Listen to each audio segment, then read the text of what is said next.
Important challenges facing Indian economy, इसके अंदर अभी अपन डिस्कस कर रहे हैं इंफ्रास्ट्रक्चर के बारे में। सो अभी तक इंफ्रास्ट्रक्चर क्या है और कितने तरीके का इंफ्रास्ट्रक्चर है, मतलब इससे जुड़ी काफी सारी चीजें अपन ऑलरेडी डिस्कस कर चुके हैं। आज इस वीडियो के अंदर अपन डिस्कस करने वाले हैं current state of infrastructure in our country. हमारे कंट्री में रिसेंटली इंफ्रास्ट्रक्चर की क्या स्टेज है, क्या स्टेट है, इसको अपन डिस्कस करेंगे। Okay, so hello everyone, this is me Ayushi and I welcome you all to Scoreshala. अब बच्चों यहाँ पे पूरा इंफ्रास्ट्रक्चर डिस्कस करना तो हमारे लिए इम्पॉसिबल है, तो हमारे कोर्स के अंदर अपन को दो तरीके का इंफ्रास्ट्रक्चर डिस्कस करना है। सबसे पहले अपन बात करेंगे एनर्जी की, फिर अपन बात करेंगे हेल्थ की। इस वीडियो के अंदर अपन सिर्फ और सिर्फ एनर्जी पे फोकस करेंगे, फिर नेक्स्ट वीडियो के अंदर अपन हेल्थ को भी कंसिडर करेंगे। ऑलराइट, सो देखो मैंने आपको बताया था कि इंफ्रास्ट्रक्चर जो है वो होता क्या है, एक तरीके का सपोर्ट सिस्टम है हमारी इकोनॉमी का। राइट, अब इसके अंदर दो एलिमेंट्स जो कि अभी तक अपन डिस्कस करते आ रहे हैं, एक होता है इकोनॉमिक इंफ्रास्ट्रक्चर और दूसरा होता है सोशल इंफ्रास्ट्रक्चर। अगर अपन इकोनॉमिक इंफ्रास्ट्रक्चर की अपन बात करें तो इसमें से अपन ने उठाया है एनर्जी, जो कि अपन आज के इस वीडियो में डिस्कस करने वाले हैं। फिर अगर अपन बात करें सोशल इंफ्रास्ट्रक्चर की तो उसके अंदर से हमारे सिलेबस में है हेल्थ, जो कि अपन नेक्स्ट वीडियो में बात करेंगे। ओके, तो मुझे पूरी उम्मीद है कि अगर आपको कोई कंफ्यूजन है तो वो कंफ्यूजन बिल्कुल अच्छे से क्लियर हो गया होगा। और चलिए इस वीडियो को अपन स्टार्ट करते हैं। और एनर्जी क्या है, कहाँ से हमें एनर्जी मिलती है ना, किस तरीके से इलेक्ट्रिसिटी जनरेट होती है, कौन कौन से सोर्सेज हैं, फिर दूसरी चीज ये कि हमारी इकोनॉमी ऐसी कौन कौन सी प्रॉब्लम्स हैं जो कि फेस करी, सारी चीजों का अपन डिस्कशन करने वाले हैं इस वीडियो में। तो चलिए इसको स्टार्ट करते हैं। The state of infrastructure in India. तो सबसे पहले तो इसको समझते हैं कि हमारे कंट्री के अंदर अभी इंफ्रास्ट्रक्चर किस स्टेट पे है। Right, so India invest approximate 5% of its GDP on infrastructure. तो हमारे कंट्री का जो भी जीडीपी होता है उसका 5% पोर्शन किसमें इन्वेस्ट किया जाता है, इंफ्रास्ट्रक्चर पे इन्वेस्ट किया जाता है, which is far below than that of China and Indonesia, जो कि बहुत कम माना जाता है अगर हम कंपेयर करें चाइना से और इंडोनेशिया से। तो ठीक है, यानी कि ये जो कंट्रीज हैं ये अपने टोटल जीडीपी का काफी गुना अपने इंफ्रास्ट्रक्चर पे इन्वेस्ट करते हैं, लेकिन अपन उतना नहीं कर रहे हैं। Clear? With government, private sector in partnership with the public sector is also playing a very important role in the infrastructure development. अब हमारी कंट्री के अंदर इंफ्रास्ट्रक्चर डेवलपमेंट के लिए पब्लिक सेक्टर के साथ साथ में प्राइवेट सेक्टर भी काफी ज्यादा सपोर्ट करता है। मतलब ये दोनों सेक्टर्स मिलकर के काफी कुछ कुछ अच्छा कर रहे हैं इंफ्रास्ट्रक्चर के अंदर। अगर हम देखें तो मतलब हमारी कंट्री भी धीरे धीरे ग्रोथ कर रहा है इंफ्रास्ट्रक्चर के फील्ड के अंदर। Alright, Now India needs to develop its infrastructure, especially in the area of rural energy requirement. तो अब कौन कौन से एरियाज के अंदर इंडिया को इम्प्रूव करना चाहिए इंफ्रास्ट्रक्चर? तो सबसे पहले तो रूरल एनर्जी रिक्वायरमेंट के अंदर, ठीक है। दूसरा वाटर, दूसरा है आपका वाटर, फिर है basic amenities and sanitation.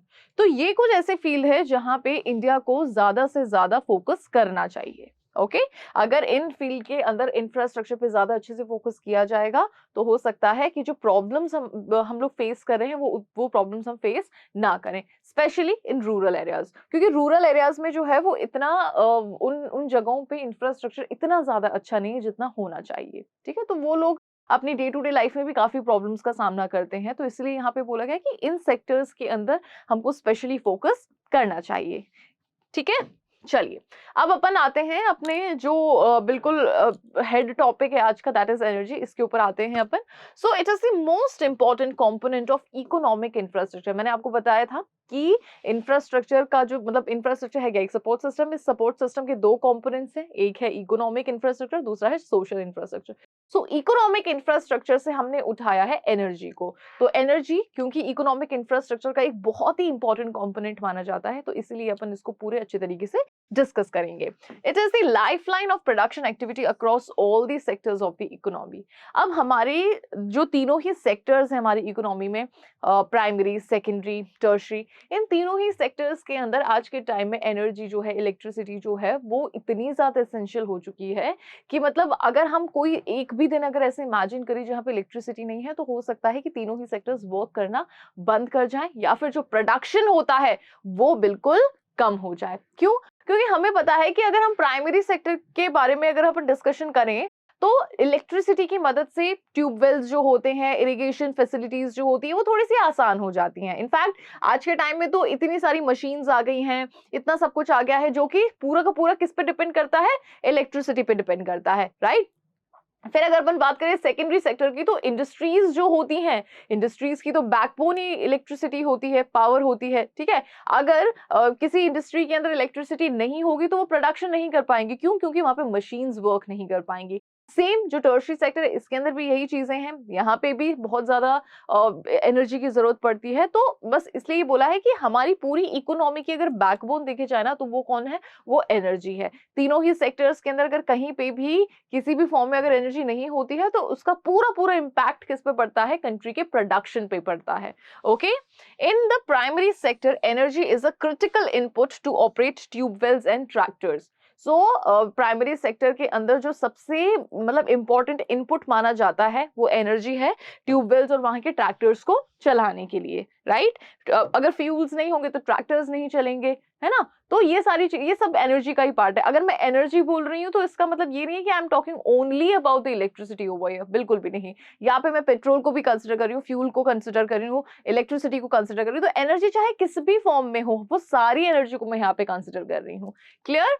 Now, it is this in the secondary sector, energy is a critical input to operate machines, the hub of production activity। तो वही सेकेंडरी सेक्टर के बारे में भी मैंने आपको बताया कि एनर्जी एक बहुत ही क्रिटिकल मतलब इनपुट है, बहुत ही इंपॉर्टेंट इनपुट है अगर वहां की मशीन्स को चलाए रखना है तो। In the tertiary sector energy is crucial input to operate computers. अब कंप्यूटर्स वगैरह किसका पार्ट हो जाते हैं? टर्शरी सेक्टर का पार्ट हो जाते हैं। तो अगर मतलब इलेक्ट्रिसिटी नहीं होगी, एनर्जी नहीं होगी, तो वो चीजें नहीं चल पाएंगी, ऑपरेट नहीं कर पाएंगी।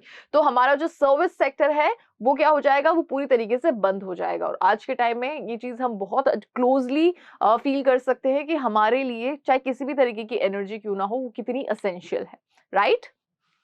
चलो, now commercial and non commercial sources of energy. अब यहाँ पे अपन सोर्सेज ऑफ एनर्जी यानी कि हमें एनर्जी कहाँ से मिल रही है, ये इसके दो सोर्सेज होते हैं, एक होते हैं कमर्शियल और एक होता है नॉन कमर्शियल। सो एनर्जी को ना यहाँ पे दो तरीके से डिवाइड कर दिया गया है। कमर्शियल सोर्स ऑफ एनर्जी वो है जो कि कमर्शियल पर्पज के लिए यूज किया जाता है, नॉन कमर्शियल वो है जो कि नॉन कमर्शियल पर्पज के लिए यूज किया जाता है। अभी आपको इतना अच्छे से समझ में नहीं आएगा, इसको मैं थोड़ा सा आसान कर देती हूँ आप लोगों के लिए, ठीक है? सो देखो, commercial source of energy basically जैसे फैक्ट्रीज हो गई, है ना? तो अगर जैसे फैक्ट्रीज के अंदर जिस तरीके की एनर्जी की जरूरत पड़ती है, जैसे पेट्रोल की जरूरत पड़ती है, इलेक्ट्रिसिटी की जरूरत पड़ती है ना, फ्यूल्स की जरूरत पड़ती है। वही नॉन कमर्शियल की अगर अपन बात करें तो जैसे हमारे डोमेस्टिक पर्पस जो होते हैं, हमारे घरों में जिस तरीके की एनर्जी की जरूरत है, सिर्फ लकड़ी की जरूरत पड़ती है, ठीक है, चूल्हा वगैरह जलाने के लिए कैरोसिन की जरूरत पड़ती है, ठीक है। तो ये सारी चीजें किसका पार्ट हो जाती हैं? नॉन कमर्शियल का। ओके, जैसे काउ डंग हो गया, है ना? तो ये सारी चीजें नॉन कमर्शियल के पोर्शन में आती हैं और बाकी सारी जो चीजें होती है वो कमर्शियल के पोर्शन में आती हैं। अब इसको मैं थोड़ा सा और आसान कर देती हूँ आप लोगों के लिए। So sources of energy are broadly classified as commercial and non commercial. Coal, petroleum products, natural gas and electricity are the important source of the commercial energy। कौन कौन से important source? Coal, petroleum and its product, okay, and natural gas and electricity। So coal, petroleum, natural gas and electricity, ये चार बहुत ही important components हैं किसके? commercial source of energy के, ठीक है? As these goods are largely used for commercial purpose, क्योंकि ये जो goods हैं वो generally किस purpose में use किए जाते हैं? commercial purpose के लिए use किए जाते हैं, domestic purpose के लिए इनको use नहीं किया जाता है। Alright, in the factories and farms। Okay, so commercial purpose के लिए किया जा रहा है तो घरों में तो किया नहीं जाएगा। कमर्शियल पर्पस यानी कि किसी फैक्ट्री में किया जा रहा होगा, फार्म में किया जा रहा होगा। तो जैसे कोल हो गया, पेट्रोलियम हो गया, है ना, या पेट्रोल से जुड़े जो प्रोडक्ट्स होते हैं, फिर उसके बाद में इलेक्ट्रिसिटी हो गई। तो ये सारा किसके अंदर आते हैं? ये सारा पार्ट होता है कमर्शियल सोर्स का, ठीक है। और इनको अपन कहाँ पे यूज करते हैं? इनको कमर्शियल पर्पस के लिए यूज किया जाता है किसी फैक्ट्रीज या फार्म के अंदर। तो ये तो हो गया आपके कमर्शियल। अब इसके अंदर और भी कुछ है। So they have an established market for sale and purchase. अब इन गुड्स के लिए एक पूरा का पूरा अच्छा खासा मार्केट है जहां पे इनको खरीदा जाता है और बेचा जाता है। ओके, फिर अगर अपन नॉन कमर्शियल की बात करें तो देखो, फायरवुड, एग्रीकल्चरल वेस्ट, है ना, animal waste are the important source of non commercial energy. जो नॉन कमर्शियल एनर्जी है वो आपको कहां से मिलती है? फायरवुड से, एग्रीकल्चरल वेस्ट और एनिमल वेस्ट से, ठीक है। ये इंपॉर्टेंट सोर्स है नॉन कमर्शियल एनर्जी के। As these goods are generally used for the rural households as consumer goods, क्योंकि इन सोर्सेज को जनरली कहां पे यूज किया जाता है? गांव के घरों में यूज किया जाता है। जैसे चूल्हा वगैरह जलाना है होता है ना, तो वहां पे लकड़ियों का यूज लिया जाता है, काउ डंग का यूज लिया जाता है ना। तो ये क्या है, ये नॉन कमर्शियल एनर्जीज हैं। तो मुझे लगता है कि ये जो डिफरेंस है कमर्शियल एनर्जीज और नॉन कमर्शियल एनर्जीज के बीच का जो डिफरेंस है वो आपको थोड़ा सा क्लियर हो गया होगा। बहुत ही सिंपल सा कॉन्सेप्ट है, कमर्शियल के अंदर वो सारी एनर्जीज आ जाती हैं जो कि फार्म्स में, फैक्ट्रीज में एक बड़े पर्दे पे यूज जो की जाती हैं, ठीक है। जैसे अभी अपन ने डिस्कस किया कोल, है ना, फिर उसके बाद में पेट्रोलियम, इलेक्ट्रिसिटी। फिर नॉन कमर्शियल के अंदर वो सारी चीजें आ जाती हैं जो कि रूरल हाउस होल्ड्स में यूज की जाती हैं, जैसे कि फायरवुड हो गया, काउ डंग हो गया, एनिमल मतलब वही एनिमल वेस्ट ही हो गया, और जो अपना ये होता है क्या कहते हैं इसको, एग्रीकल्चरल वेस्ट हो गया, ठीक है। तो ये सारी चीजें नॉन कमर्शियल एनर्जी का पार्ट होती हैं। Generally, commercial sources of energy command price while non-commercials do not. अब अभी अपन ने डिस्कस किया था कि कमर्शियल सोर्सेज ऑफ एनर्जी के लिए क्या होता है, एक पूरा अच्छा खासा मार्केट होता है जहां पे इन एनर्जीज को बेचा जाता है और खरीदा जाता है, ठीक है। लेकिन जो नॉन कमर्शियल एनर्जी मतलब जो अपन ने देखी है, इनका कोई भी ऐसा कोई मार्केट नहीं होता है। अब लकड़ियां अगर आपको मतलब गांव में अगर किसी को लकड़ियां चाहिए तो वो जंगलों में चले जाते हैं, लकड़ियां काट के ले आते हैं, ठीक है। वहां पे पशुपालन होता है तो एनिमल वेस्ट उनको इजीली अवेलेबल हो जाता है, एग्रीकल्चरल वेस्ट उनको इजीली अवेलेबल हो जाता है, तो उनको इसके लिए इन चीजों को उनको खरीदना नहीं पड़ता है। So that is what the difference they are talking about, that commercial sources of energy command price. Commercial source of energy की कुछ ना कुछ कीमत होती है। आज पेट्रोल आपको कहीं पे भी मतलब ऐसे ही कहीं रास्ते में नहीं मिल जाएगा, आपको पेट्रोल स्टेशन जाना होगा, आपको पैसे देने पड़ेंगे, आपको उसको खरीदना पड़ेगा। इलेक्ट्रिसिटी अगर आपको यूज करनी है तो आपको हर महीने बिल पे करना पड़ेगा, ओके। वहीं पे नॉन कमर्शियल्स के लिए ऐसा आपको नहीं करने की जरूरत है। Now also commercial source of energy are exhaustible while the source of non commercial energy are renewable। तो देखो इन दोनों के अंदर एक डिफरेंस और है कि जो कमर्शियल सोर्स ऑफ एनर्जी है वो धीरे धीरे खत्म होती जा रही है, they are exhausting, they are exhaustible. वहीं पे जो non commercial sources of energy है ये क्या हो रही है, ये रिन्यूएबल है। अब एनिमल वेस्ट ऐसा नहीं है कि एक दिन खत्म हो जाएगा, नहीं, एनिमल्स जब तक रहेंगे तब तक एनिमल वेस्ट रहेगा। एग्रीकल्चरल वेस्ट ऐसा नहीं है कि कभी खत्म हो जाएगा, नहीं, जब तक खेती बाड़ी होगी तब तक एग्रीकल्चरल वेस्ट भी होगा, राइट। अब अगर अपन बात करें यहाँ पे कमर्शियल की, तो हमें पता है कि पेट्रोल जो है वो एक टाइम ऐसा आएगा कि मतलब पेट्रोल की बहुत ज्यादा किल्लत हो जाएगी, है ना, कोल बहुत ज्यादा एक्सपेंसिव हो जाएगा, बहुत ज्यादा उसकी कमी हो जाएगी, क्योंकि ये सारी ऐसी चीजें जो धीरे धीरे खत्म होती जाएंगी हमारे नेचर से। तो इसलिए बोला है कि कमर्शियल सोर्सेज ऑफ एनर्जी जो है वो एग्जॉस्टेबल है और non commercial sources of energy जो है वो रिन्यूएबल है, जिनको आप दोबारा से बना सकते हो, ठीक है। तो ये भी बहुत इंपॉर्टेंट डिफरेंस इन दोनों के बीच का। अब देखो अगर आप यहाँ पे एक ही चार्ट के अंदर दोनों का डिफरेंस समझना चाहो तो वो भी आपको दे रखा है। तो एक तरफ अपन ने ले लिया है कमर्शियल एनर्जी, दूसरी तरफ अपन ने ले लिया है non commercial energy. Commercial energy के अंदर कौन कौन सी चीजें आ जाती हैं, coal, petroleum product, natural gas and electricity. Non commercial के अंदर क्या क्या आ जाता है, firewood, animal waste, agricultural waste, okay. फिर अगर अपन बात करें इनके यूज की, तो कमर्शियल एनर्जीज बेसिकली कहाँ पे यूज की जाती हैं बच्चों, फैक्ट्रीज के अंदर, फार्म्स के अंदर, कमर्शियल पर्पसेस के लिए। वहीं पे नॉन कमर्शियल एनर्जी जो है वो कहाँ पे यूज की जाती है, डोमेस्टिक पर्पस के लिए, ठीक है, तो कंजम्पशन पर्पस के लिए। फिर नेचर ऑफ गुड्स, गुड्स अगर यहाँ पे गुड्स की बात करें, so goods of commercial energy are traded through the market, ठीक है। यहाँ पे इन गुड्स का ट्रेड किया जाता है, इनको सेल और परचेज किया जाता है, इनके लिए पूरा एस्टेब्लिश्ड मार्केट है। दीज गुड्स कमांड प्राइस, इन सभी गुड्स की कीमत है कुछ ना कुछ। There is domestic as well as international market for these goods. अब इन सभी गुड्स के लिए डोमेस्टिक मार्केट भी है as well as international market भी है। वहीं पे अगर अपन बात करें नॉन कमर्शियल एनर्जी की, so goods of non commercial energy are generally procured by villagers as their free goods. तो जो विलेजर्स होते हैं रूरल एरियाज के अंदर, तो वहां पे क्या करते हैं, तो वहां पे ना ये लोग इन गुड्स को, जैसे फायरवुड हो गई, है ना, काउ डंग हो गया, इन सभी को ना वो प्रोक्योर करते, इकट्ठा करते हैं, ताकि जब उनको जरूरत हो वो उसमें से यूज करते रहें। तो प्रोक्योर करना यानी कि इकट्ठा करना। तो ये इन सभी गुड्स को ये लोग इकट्ठा करते हैं, सो दैट जब इनको जरूरत लगे वो इजिली उसको यूज कर पाए। Often these goods do not command price। तो जनरली इन गुड्स की कोई एज सच कोई बहुत ज्यादा कीमत नहीं होती है। At best there is a local market for these goods. और अगर मार्केट की बात करें तो हाँ, इन गुड्स का लोकल मार्केट भी होता है, आसपास में लोग थोड़ा बहुत बेच बूझ भी देते हैं, ठीक है, लेकिन इतनी एक्सपेंसिव नहीं होती हैं सारी चीजें। तो मुझे अब लगता है कि commercial energy and non commercial energy के बीच का जो डिफरेंस है वो आपको अच्छे से क्लियर हो गया होगा, ओके? क्योंकि काफी बार ना बच्चों आप लोगों से इसका जो ये डिफरेंस है वो डेफिनेटली पूछा जाता है एग्जाम के अंदर। तो अच्छा, दो चीजें आप लोगों से एग्जाम के अंदर बहुत ही ज्यादा पूछी जाती हैं। एक तो होता है आपका ये कमर्शियल एंड नॉन कमर्शियल, दूसरा होता है आपका conventional and non conventional sources of energy.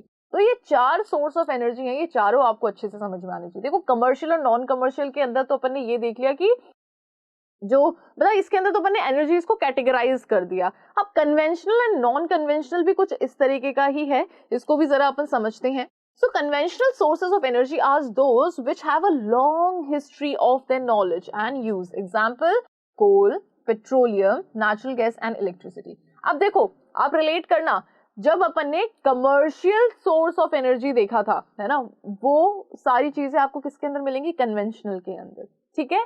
So conventional source of energy या फिर कमर्शियल सोर्स ऑफ एनर्जी, इसकी जो आपको यहाँ पे क्राइटेरिया देखने को मिलेगा वो बिल्कुल सेम है, ठीक है? तो यहाँ पे क्या बोला है? कन्वेंशनल सोर्स ऑफ एनर्जी ये वो सोर्सेज ऑफ एनर्जी हैं जो कि जिनकी बहुत लंबी चौड़ी हिस्ट्री है। अब जैसे हम सबको पता है, हमने सबने 7th 8th में पढ़ा है कि भाई जो कोयला है वो कैसे बना, है ना, जो पेट्रोल है वो किस तरीके से बना है। तो कि बहुत सालों पहले जो था वो मतलब हमारी अर्थ जो थी वो क्या हो गई थी? वो उलट गई थी। तो जो भी मतलब सॉलिड चीजें थी जो सारी दब गई थी वो फिर इतने सालों बाद में कोल बन के बाहर निकली, है ना, और जो समुद्र में जो हुआ था वो सब पेट्रोल बन के बाहर निकला। तो ये सारी चीजें हमने 7th 8th में बहुत अच्छे से पढ़ी हैं, ठीक है? तो इन सभी चीजों का हिस्ट्री है जो कि अपन ने पढ़ी है, और ये कोई ऐसे नहीं है कि मैं कोई 10-20 साल या 50 साल 100 साल पहले की बात कर रही हूँ, मैं ये बहुत साल पहले की बात कर रही हूँ, तब जब ऐसे हुआ था, और वो चीजें आज हम लोग उन चीजों को यूज कर रहे हैं। और ये सारी की सारी चीजें ऐसा नहीं है कि ये आगे चलती रहेंगी, दे आर एग्जॉस्टेबल। एक टाइम ऐसा आएगा कि जब ये बहुत कम होती चली जाएंगी, ओके? और इनके सब्स्टिट्यूट ऑल्दो देखने लगे हैं, इनके सब्स्टिट्यूट आजकल मिलने भी लगे हैं। अब जैसे पेट्रोल खत्म होता जा रहा है तो इलेक्ट्रिक गाड़ियां जो हैं वो चलने लगी हैं, ठीक है, क्योंकि पेट्रोल महंगा हो गया है, बहुत कम रह गया है। तो ये सारी चीजें हैं जो कि हम आज के टाइम में फेस कर रहे हैं। एनीवेज, आपको जो चीज समझना है वो ये है कि commercial source of energy and conventional source of energy दोनों एक ही चीज है। बस ये है कि कन्वेंशनल के अंदर हम ये बोल रहे हैं कि भैया इनके अंदर जो भी एनर्जीज है उनकी एक अपनी खुद की हिस्ट्री है बहुत पुरानी, okay? So conventional source of energy are those which have a long history of their knowledge and use. Example, coal, petroleum, natural gas and electricity. Non-conventional source of energy are those sources which have been discovered or explored only in the recent past years, which are yet to gain popularity for their use. For example, solar energy, wind energy, biomass energy. तो देखो यहाँ पे ना non conventional sources of energy, ये हम बात कर रहे हैं उन एनर्जीज की जो कि अभी इतनी पॉपुलर नहीं हुई है, जिनको अभी भी एक्सप्लोर करना बाकी है, ठीक है, और जो कि अभी कुछ टाइम पहले ही एक्सप्लोर हुई है ना, जिनका यूज हमने धीरे धीरे लेना स्टार्ट किया है। जैसे कि सोलर एनर्जी हो गई, है ना, विंड एनर्जी हो गई, बायोमास हो गई, एटसेट्रा, ठीक है, क्लियर? तो ये मतलब अगर आप समझना चाहो तो वैसे तो ये दोनों बहुत ही अलग कॉन्सेप्ट है, लेकिन अगर आप कनेक्ट करना चाहो कमर्शियल और नॉन कमर्शियल तो इसको कनेक्ट भी कर सकते हो, ठीक है? थोड़ा सा आसान रहेगा आप लोगों के लिए। चलिए, सो अब अपन बात करते हैं कन्वेंशनल सोर्स की। इसके अंदर अपन सबको लेंगे एक एक करके, कोल को लेंगे, पेट्रोल को लेंगे, नेचुरल गैस को, इलेक्ट्रिसिटी को, चारों को अपन यहाँ पे लेंगे, एक एक करके समझते हैं, ठीक है? तो सबसे पहले अपन कोल उठाते हैं यहाँ से। So among the conventional source of energy in India the most important is coal. So सभी कन्वेंशनल सोर्सेज में जो सबसे इंपॉर्टेंट है वो है coal. So following are the some important facts related to the coal as the conventional source of energy in India. Okay, so India is rich in coal production. तो India के अंदर कोल का प्रोडक्शन बहुत ज्यादा मात्रा में किया जाता है। In 1950-51, production of coal in India was 328 lakh tons. So 1950-51 के अंदर इंडिया के अंदर कोल का कितना प्रोडक्शन था? 328 लाख टन्स, जो कि बढ़ करके, है ना, 2017-18 में बढ़ करके कितना हो गया? 6,764 lakh tons. Okay, so it of the total energy produced in India, 67% consist of coal.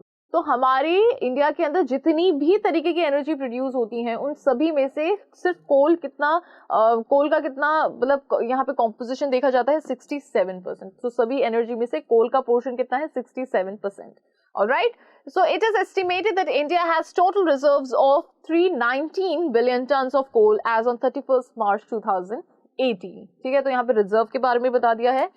चलिए, the principal consumers of coals are, अब कोल कहाँ कहाँ पे यूज किया जाता है, कौन कौन कोयले को यूज करते हैं. तो सबसे पहले तो थर्मल पावर स्टेशन के अंदर कोल का यूज लिया जाता है इलेक्ट्रिसिटी को जनरेट करने के लिए. स्टील प्लांट्स के अंदर कोयले का यूज लिया जाता है. सीमेंट फैक्ट्रीज के अंदर कोल का यूज लिया जाता है. रेलवेज के अंदर कोल का यूज लिया जाता है. फर्टिलाइजर्स फैक्ट्रीज के अंदर कोल का यूज लिया जाता है. ब्रिक मिल्स के अंदर कोल का यूज लिया जाता है. Okay, however Indian coal contains large quantity of ash and generate less heat. अब देखो, हमारे यहाँ का जो कोल है ना, हमारे यहाँ का जो कोयला है, ये क्या है कि ये क्रिएट करता है, ठीक है, जो राख होती है ना वो ज्यादा क्रिएट करता है और हीट थोड़ी सी कम क्रिएट करता है. लेकिन हमें ऐसा कोयला चाहिए होता है जो कि ऐश तो कम क्रिएट करे और हीट ज्यादा से ज्यादा क्रिएट करे. तो काफी ऐसी इंडस्ट्रीज के अंदर जहां पे इस तरीके की कोयले की जरूरत होती है तो उसे हम इंपोर्ट करते हैं दूसरे कंट्रीज के. Okay, so it hampers efficiency of thermal power stations. अब कोयले से क्या होता है, थर्मल पावर स्टेशंस की एफिशिएंसी बढ़ती है. We know this very well. Therefore some good quality coal with less ash and more heat is imported from other countries. Okay, अब अपन यहाँ पे बात करते हैं दूसरे कन्वेंशनल सोर्स ऑफ एनर्जी की, which is petroleum. So it is another conventional source of energy in India, but production of petroleum in India is far less than it's demand. लेकिन हमें ये पता है कि यहाँ पे जितने पेट्रोल की डिमांड होती है उससे काफी गुना कम प्रोडक्शन किया जाता है हमारे देश के अंदर. Okay, this cause large scale imports from the rest of the world. अब क्योंकि डिमांड इतनी ज्यादा है पेट्रोल की, तो हम फिर क्या करते हैं, हमारे पास में सिर्फ एक ही चारा रहता है कि हम उसको दूसरे देशों से फिर इंपोर्ट करें. Alright, domestic annual production of crude oil has been stagnant and around 36 to 38 million tons in the last 8 years from 2010-11 to 2017-18. तो जो प्रोडक्शन है क्रूड ऑयल का वो थोड़ा सा स्टेगनेंट है, मतलब उसके अंदर किसी भी तरीके की ग्रोथ देखने को नहीं मिल रही है हमारे देश में.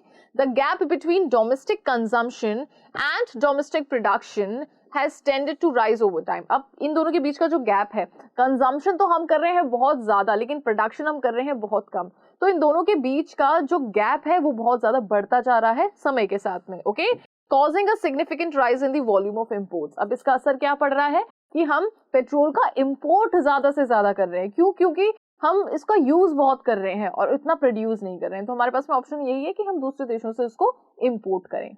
ओके, फिर अपन यहाँ पे बात करते हैं थर्ड सोर्स. जो थर्ड सोर्स है हमारा कन्वेंशनल एनर्जी का, that is natural gas. So it is equally significant as a conventional source of energy. This is used as a raw material in fertilizers and petroleum products and as a cooking gas, which is LPG. We know this in households. ठीक है, तो natural gas को अपन काफी मतलब बहुत जगहों पे use करते हैं. जो फर्टिलाइजर्स को बनाने में यूज करते हैं, पेट्रोलियम प्रोडक्ट्स को बनाने में यूज करते हैं, घरों में यूज करते हैं as LPG. Main reserves of natural gas are found in Mumbai, Gujarat, Tripura, Andhra Pradesh, Tamil Nadu and in Rajasthan. Okay, it may be noted that LPG is also produced as by product of crude oil. अब यहाँ पे आपको ये चीज भी पता होनी चाहिए कि LPG जो है वो हम किस तरीके से प्रोड्यूस करते हैं, मतलब ये भी एक बाय प्रोडक्ट है किसका, क्रूड ऑयल का. ऑलराइट, चलिए, तो अब यहाँ पे अपन बात करते हैं फोर्थ जो conventional source of energy, that is electricity. So electricity is the most useful conventional source of energy in India. आज के टाइम में इंडिया के अंदर, हमारे देश के अंदर इलेक्ट्रिसिटी जो है वो सबसे इम्पोर्टेंट और सबसे useful conventional source of energy है. Their main source of electricity in India. अब हमें इलेक्ट्रिसिटी कहाँ से मिल रही है आज के टाइम में इंडिया के अंदर? So through thermal power stations, through hydro electricity stations and through atomic power stations.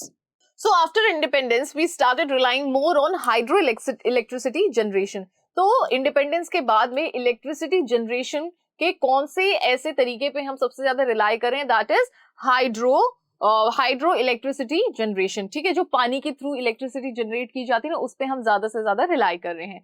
But over time we have increasingly switched over thermal power as source of electricity. फिर पर समय के साथ में हम हाइड्रो से थर्मल पे स्विच हो चुके हैं. Okay, this is despite the fact that the use of coal in thermal stations causes environmental pollution. अब हमें ये चीज पता है कि थर्मल स्टेशंस के अंदर जो हम कोयले का यूज करते हैं इलेक्ट्रिसिटी को जनरेट करने के लिए, उससे हमारे एनवायरनमेंट में बहुत ही ज्यादा मात्रा में पोल्यूशन क्रिएट होता है. लेकिन उसके बावजूद भी हम थर्मल स्टेशंस पे, मतलब जो थर्मल पावर हमारा जो सोर्स ऑफ एनर्जी उस पे हम स्विच कर रहे हैं, अब ऐसा हम क्यों कर रहे हैं? So the shift from hydro to thermal has occurred because, अब इस शिफ्ट के पीछे का कारण क्या है?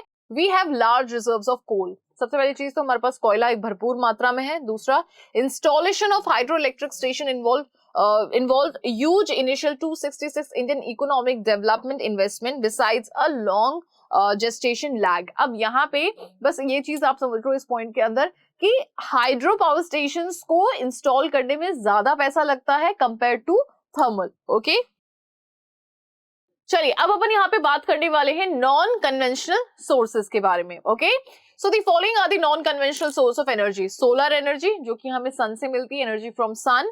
Wind energy, biomass energy including energy in the form of gobar gas. फिर geothermal energy and energy through tides and waves as well as through temperature gradient overseas. Okay, so ये सारे के सारे किसका पार्ट है? Non conventional sources of energy का ये part है। So solar energy and wind energy have been in use in the past as a source of commercial energy।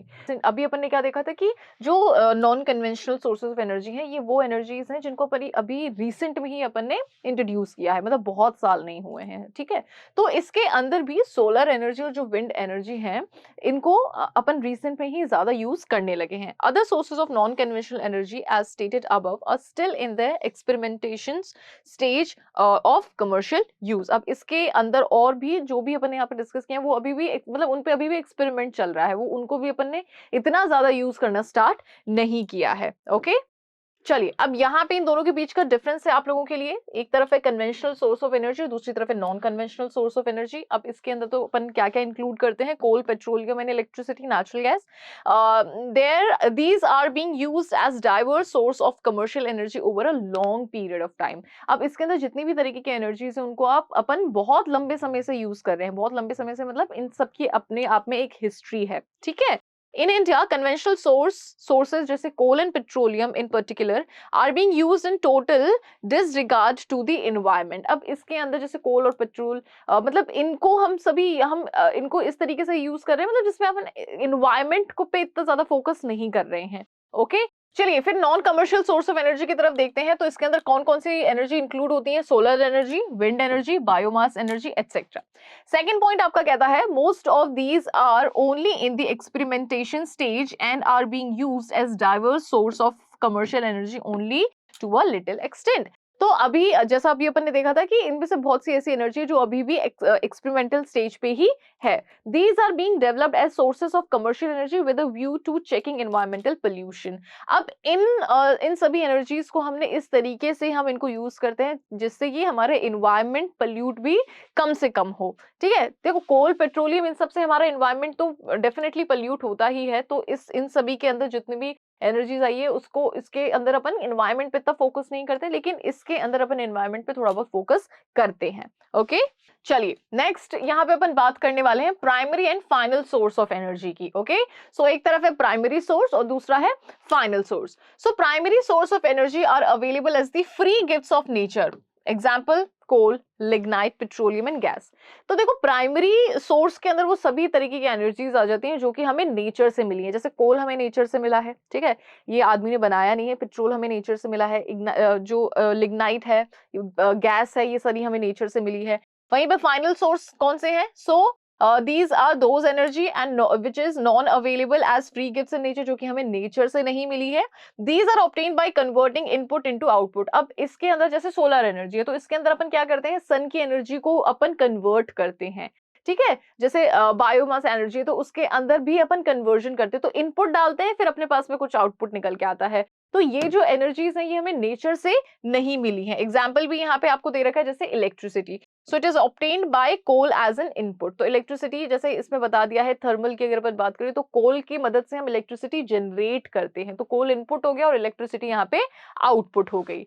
These are directly used as energy inputs for the production of goods and services. अब primary sources को अपन directly use कर लेते हैं, इसके अंदर किसी भी तरीके का अपन ट्रांसफॉर्मेशन नहीं करते हैं। जैसे coal is directly used to run steam engines, it needs no transformation before use. जैसे कोल का अपन स्टीम इंजन्स वगैरह में डायरेक्टली यूज कर लेते हैं, इसके अंदर किसी भी तरीके की ट्रांसफॉर्मेशन की जरूरत नहीं पड़ती। अगर अपन फाइनल सोर्सेज की बात करें, so these sources are to pass through the process of transformation. अब इसके अंदर पूरा का पूरा एक प्रोसेस होता है, ट्रांसफॉर्मेशन होता है, before they are use as energy inputs. इनको यूज करने से पहले पूरा का पूरा एक ट्रांसफॉर्मेशन होता है। Okay, electricity is used as an energy input only after coal is transformed into energy. ठीक है, तो यहाँ पे इलेक्ट्रिसिटी हम कब यूज करते हैं? जब कोल को ट्रांसफॉर्म किया जाता है इलेक्ट्रिसिटी के अंदर। These sources can be converted into another form of energy like coal can be converted into electricity। अब इसके अंदर जितने भी sources हैं इनको अपन convert कर सकते हैं, ठीक है, लेकिन these sources are used only as the final source of energy inputs. These cannot be converted into another form of energy, thus electricity cannot be converted into coal। अब यहाँ पे जो भी अपने जितने भी अपनी एनर्जी जैसे कोल है, पेट्रोल है, उसको अपन कन्वर्ट कर सकते हैं, लेकिन जो अपने पास में जो फाइनल सोर्सेज है इसको अपन दोबारा से कन्वर्ट नहीं कर सकते। तो क्या इलेक्ट्रिसिटी को आप दोबारा से कोल में कन्वर्ट कर सकते हो? नहीं कर सकते हो, लेकिन कोल को आप इलेक्ट्रिसिटी में कन्वर्ट कर सकते हो। ठीक है, तो मुझे लगता है प्राइमरी सोर्स और फाइनल सोर्सेज जो है वो दोनों आपको अच्छे से समझ में आ गए होंगे। नेक्स्ट अपन यहाँ पे बात करते हैं pattern of energy consumption in India. मतलब एनर्जी कंजम्पशन जो है वो किस तरीके से किया जाता है इंडिया के अंदर, इसके बारे में अपन को बात करनी है। So pattern of energy consumption refers to the percentage use of different sources of energy। अपन ने कितने तरीके के sources of energy देखे, ठीक है, अब उसमें से कितना परसेंट कौन सा यूज लिया जाता है ये अपन को देखना है। So percentage use of different sources of energy can be studied only when different energy sources are converted into some common unit। तो अब इस पैटर्न को अपन कैसे समझेंगे? जब अलग अलग जितने भी अपन ने एनर्जी सोर्सेज जो पढ़े हैं उसको अपन सेम यूनिट पे जब अपन कन्वर्ट कर लेंगे, उसके बाद में अपन इसके पैटर्न को अच्छे से समझ पाएंगे। Correct?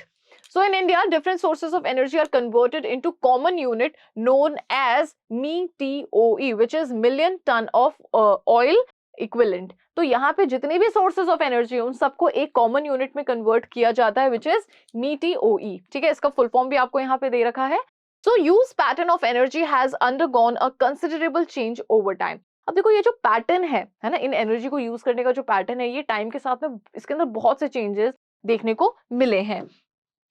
Primary source of energy including coal, lignite, petroleum and natural gas have witnessed a significant reversal in the use pattern। अब ये जितने भी प्राइमरी सोर्सेज आपने देखे, पहले इनका यूज बहुत ज्यादा लिया जाता था, लेकिन अब क्या है, इसका जो पूरा पैटर्न है ना यूज का, पूरा रिवर्स हो गया, पूरा ही ये चेंज हो गया है। Non commercial use of these resources which was more than 1/3, which is around 36% in 1953-54 increased to nearly 3/4 in 2017-18। तो देखो नॉन कमर्शियल यूजेस जो नॉन कमर्शियल यूजेस थे रिसोर्सेज के, वो एक टाइम में 1/3 थे, अब वो कितने हो गए? 3/4 हो चुके हैं। ओके, तो उनका यूज अब चलिए। Next is presently coal is the principal source of primary energy in India. India के अंदर जो प्रिंसिपल सोर्स ऑफ एनर्जी है वो क्या है? कोल है। Its consumption amounting to 963.91 million tons in 2018-19 compared to just 95 million tons in 1980-81। तो दोनों का कंपैरिजन आपको दे रखा है कि कोल का पहले कितना यूज लिया जाता था और आज के टाइम में कोल कितना यूज लिया जाता है। Our consumption of oil has considerably increased over time। अब ऑयल की अगर अपन बात करें तो समय के साथ में हम ऑयल अब ज्यादा यूज करने लगे हैं, which are largely dependent upon the oil rich Gulf countries। जिसके लिए हम ज्यादा से ज्यादा कौन से कंट्रीज पे डिपेंड करते हैं? जहां पे ऑयल का उत्पादन, मतलब ऑयल का जो प्रोडक्शन होता है वो सबसे ज्यादा किया जाता है। Consumption of electricity in agricultural sector has substantially increased over time. अब एग्रीकल्चर के अंदर भी इलेक्ट्रिसिटी का जो कंजम्पशन है वो काफी गुना बढ़ चुका है, समय के साथ में काफी ज्यादा बढ़ गया है। 500 time in the life span of 68 years of plan period. Okay, however compared to other sectors it still continues to be very low. अगर दूसरे सेक्टर्स से कंपेयर करें तो अभी भी एग्रीकल्चर के अंदर इलेक्ट्रिसिटी का जो कंजम्पशन है वो काफी कम है, लेकिन फिर भी अगर इन जनरल कंपेयर करें तो हमने इलेक्ट्रिसिटी का कंजम्पशन काफी गुना बढ़ाया है in agricultural sector. Okay, now following are the some notable points with regard to the sectoral share of energy consumption in India। Industrial sector has maintained its supremacy in energy consumption, okay, compared to other sectors। देखो industrial sector के अंदर हम energy consumption सबसे ज्यादा करते हैं compare to other sectors. ठीक है, transport agriculture and house hold, इनसे ज्यादा हम किसमें एनर्जी का सबसे ज्यादा यूज लेते हैं? इंडस्ट्रियल सेक्टर के अंदर।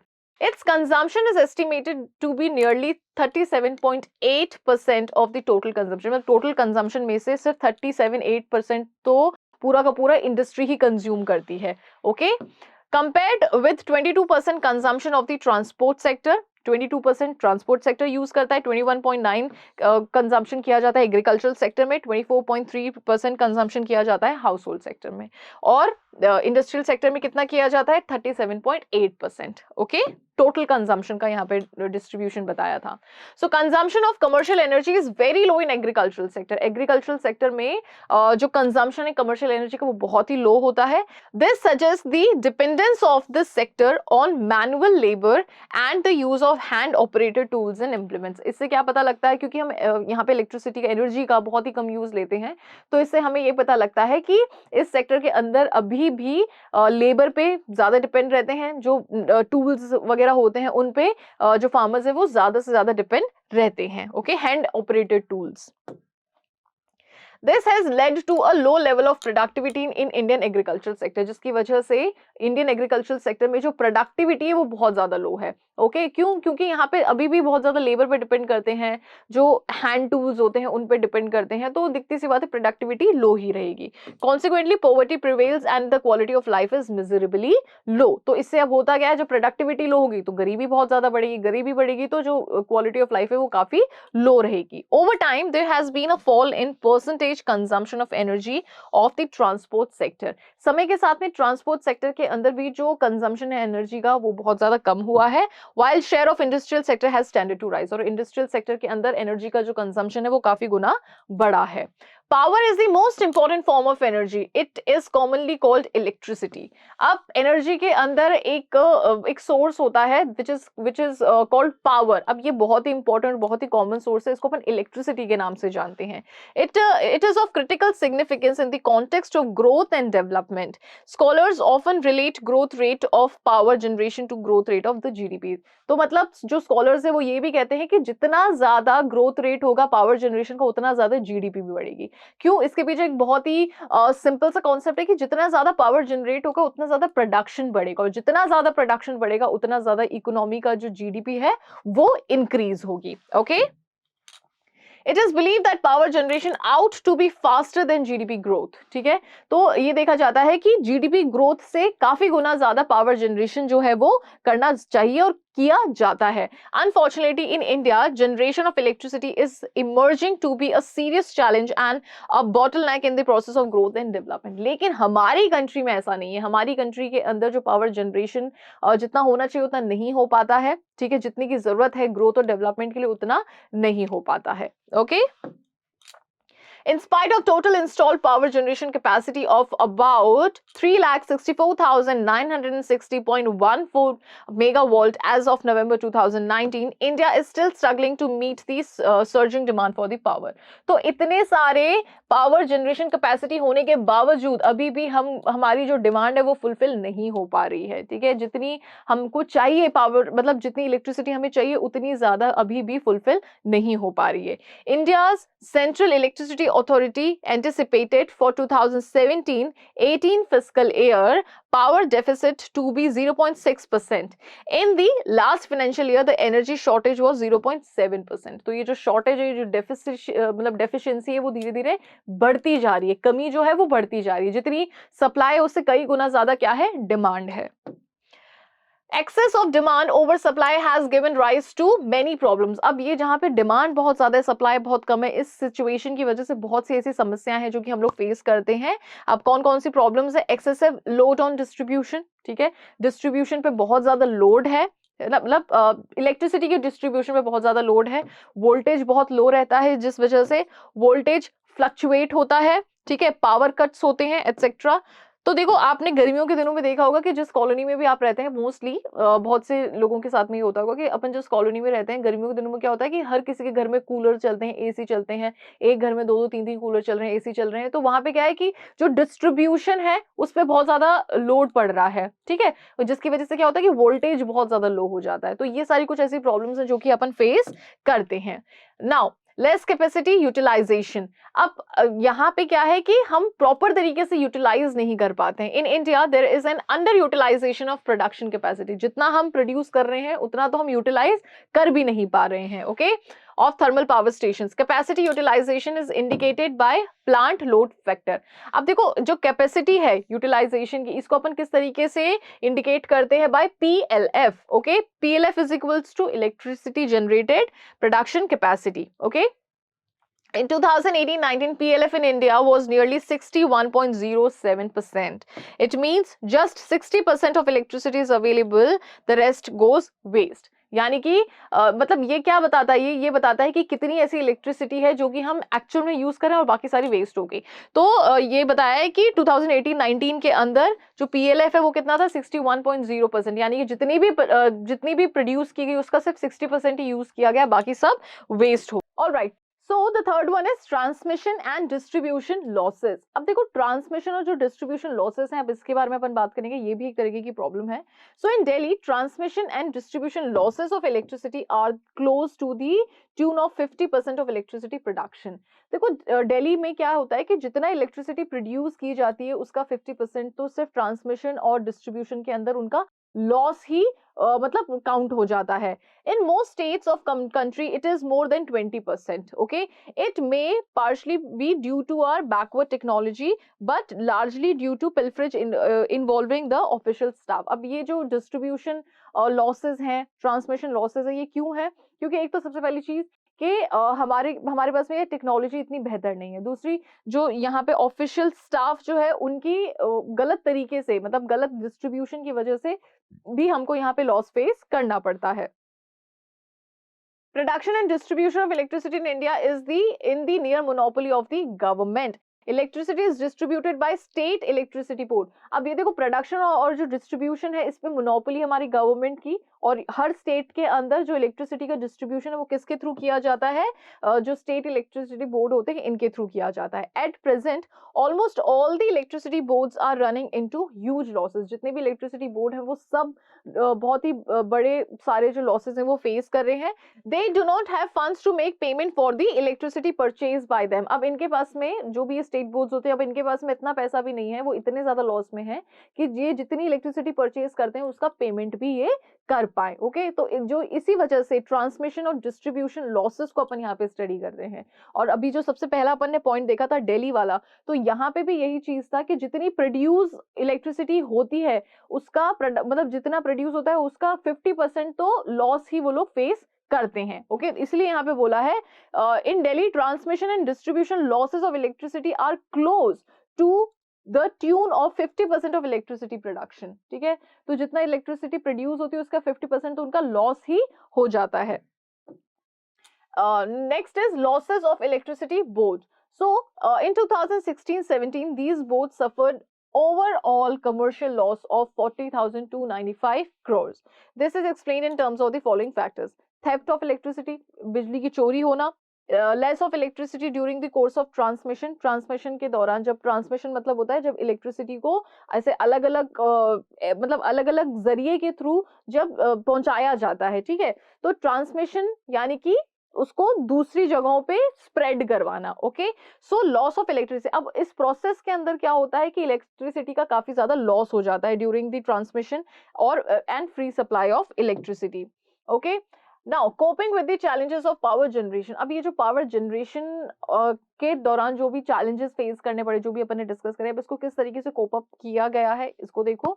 सो इंक्रीज प्रोडक्शन कैपेसिटी, कि भाई ज्यादा से ज्यादा प्रोड्यूस करो। सो प्रोडक्शन कैपेसिटी और install capacity needs to be raised due so theft of electricity यानी कि बिजली की चोरी होना, loss of electricity during the course of transmission. देखो ट्रांसमिशन का मतलब क्या होता है? ट्रांसफर करना। तो इलेक्ट्रिसिटी जब आती है तो वो हाई वोल्टेज पे आती है। ये इतना हाई वोल्टेज पे इलेक्ट्रिसिटी घरों में ट्रांसफर नहीं की जा सकती है, तो उसको मतलब एक उस बैरियर से गुजरना पड़ता है जिसके आगे वोल्टेज को कम किया जाता है और फिर वो घरों में सप्लाई की जाती है। तो ट्रांसमिशन इसे ही कहते हैं। ठीक है, तो इस पूरे प्रोसेस के दौरान भी इलेक्ट्रिसिटी में काफी लॉस फेस किया जाता है and free supply of electricity, और काफी जगह पे इलेक्ट्रिसिटी को फ्री सप्लाई किया जाता है, तो जिसकी वजह से भी लॉसेस फेस करने पड़ते हैं। ठीक है, अब अपन यहाँ पे देखेंगे coping with the challenge of power generation. जो ये पावर जनरेशन के दौरान जितनी भी प्रॉब्लम्स होती हैं उसको किस तरीके से कोप अप करना है इसके बारे में अपन देखते हैं। तो सबसे पहले तो इंक्रीज प्रोडक्शन कैपेसिटी, तो जितना प्रोडक्शन हमारी डिमांड है उतना सप्लाई को भी हमें बढ़ाना होगा। सो द प्रोडक्शन कैपेसिटी और installed capacity needs to be raised, या तो इंस्टॉलेशन कैपेसिटी को हमें बढ़ाना है या फिर प्रोडक्शन कैपेसिटी को हमें बढ़ाना है to improve the supply of electricity across the all the sectors of economy, जिससे कि हम जो सप्लाई है इलेक्ट्रिसिटी की सभी सेक्टर्स के अंदर उसको हम अच्छे से मतलब बेहतर कर पाए। Next is improve plant load factor, जो PLF है उसको हमें इंप्रूव करना होगा, यानी कि जितना हम प्रोड्यूस कर रहे हैं उसका ज्यादा से ज्यादा हम यूज भी कर पाए। ऐसा नहीं कि भाई हम अगर 100% प्रोड्यूस कर रहे हैं तो सिर्फ उसका 60% ही हम यूज कर रहे हैं, बाकी का सब वेस्ट जा रहा है, ऐसे नहीं। जो PLF है, जो हमारा प्लांट लोड फैक्टर है, इसको अपन को ज्यादा से ज्यादा इंप्रूव करना होगा। So it needs to be improve so that the existing capacity is fully utilise, ताकि जो भी एग्जिस्टिंग कैपेसिटी है उसको अपन पूरी तरीके से यूटिलाइज कर पाए। Okay, third one is minimize the transmission and distribution losses. So transmission and distribution losses must be minimized so that the actual availability of electricity is improved. However, this requires huge investment on the maintenance and upgradation of existing plants. तो अब ये जो transmission और distribution losses जो है इसको overcome करने के लिए हमें क्या करना होगा, इन्वेस्टमेंट बढ़ाना होगा। किस चीज पे, मेंटेनेंस पे और अपग्रेडेशन पे। ओके, जो एग्जिस्टिंग प्लांट्स हैं उनके। Indeed it is difficult task, हालांकि ये बहुत ही डिफिकल्ट टास्क है। Fourth is improve supply of inputs to power plants. So thermal power plants in India often suffering the shortage of inputs, जिनके जो thermal power plants जो है हमारी कंट्री के अंदर, इनके पास में इनपुट्स की बहुत ज्यादा कमी है, ठीक है। तो इनके अंदर जो जिन इनपुट्स की जरूरत पड़ती है, जैसे कोल के थ्रू इलेक्ट्रिसिटी जनरेट की जाती है थर्मल पावर प्लांट्स में, तो इनपुट इसका क्या हो गया, कोल हो गया। तो इस इनपुट को हमें बढ़ाना चाहिए ताकि इलेक्ट्रिसिटी ज्यादा से ज्यादा प्रोड्यूस हो। तो thermal power plants in India needs regular supply of coal. This would ensure fuller utilization of existing plant capacity. तो इससे हम वो जो existing plant है इलेक्ट्रिसिटी जनरेट करने का, उसको हम ज्यादा अच्छे से यूज कर पाएंगे। Okay, fifth is encouraging privatization and FDI in power generation, यानी कि इलेक्ट्रिसिटी के मतलब इलेक्ट्रिसिटी जो डिपार्टमेंट है इसको आप मतलब ज्यादा से ज्यादा प्राइवेटाइजेशन को इनकरेज करो इस डिपार्टमेंट के अंदर, और फॉरेन डायरेक्ट इन्वेस्टमेंट को भी encourage करना। So private sector is yet to play a significant role in the generation of power in India. Okay, the government must encourage their participation. Private sector जो है उनका जो पार्टिसिपेशन है उसको अभी इंकरेज करना बाकी है। हमारी गवर्नमेंट को प्राइवेट सेक्टर के मतलब प्राइवेट सेक्टर के पार्टिसिपेशन को इंकरेज करना चाहिए।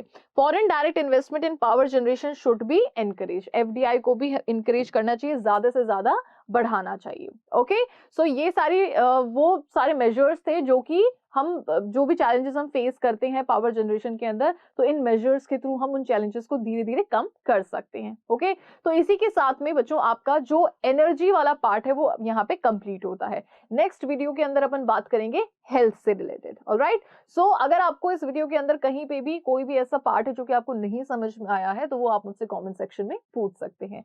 आपको वीडियो कैसा लगा ये भी मुझे बताना कमेंट सेक्शन में। अगर अच्छा लगा है तो वीडियो को लाइक करना, चैनल को सब्सक्राइब करना और इस वीडियो को शेयर करना। Thank you so much.